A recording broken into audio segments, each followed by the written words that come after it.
This is a tutorial video for how to clean baby squid for salt and pepper squid.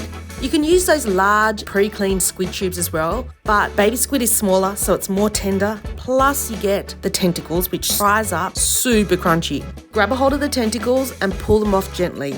And in doing so, most of the guts inside the tube will slide out as well because they're attached. Then pull out the cartilage which runs the length of the tube inside. It's just attached to the inside, so just wiggle it out gently.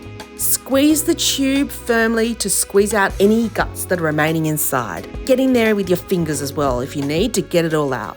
Then we're going to remove the wings, which are the flappy bits attached to the tube. You literally just grab them with your fingers and then tear them off gently, working your way down the wings slowly. As you pull down, you'll also pull off some of the skin on the squid tube. Then keep going and remove all the skin off the tube, which comes off pretty easily. Then remove the skin off the wings as well.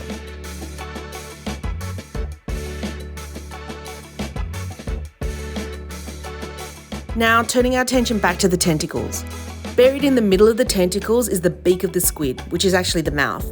You'll feel it because it's a bit hard and it's easy to grab hold of with your fingers, and then you literally just pull it off and then discard it. And finally, cut the tentacles off the head of the squid, which is the part with the eye on it. So you're just left with the tentacles. They should mostly be attached, but don't worry if they fall apart, that's totally fine. And that's it. Now you have a cleaned squid tube like the ones you buy from fishmongers, plus the trimmed tentacles, ready to batter up and fry into crispy salt and pepper squid. I hope you found this tutorial useful. Now go and make that crunchy salt and pepper squid. Honestly, the crunchiest you will ever have in your life. Enjoy!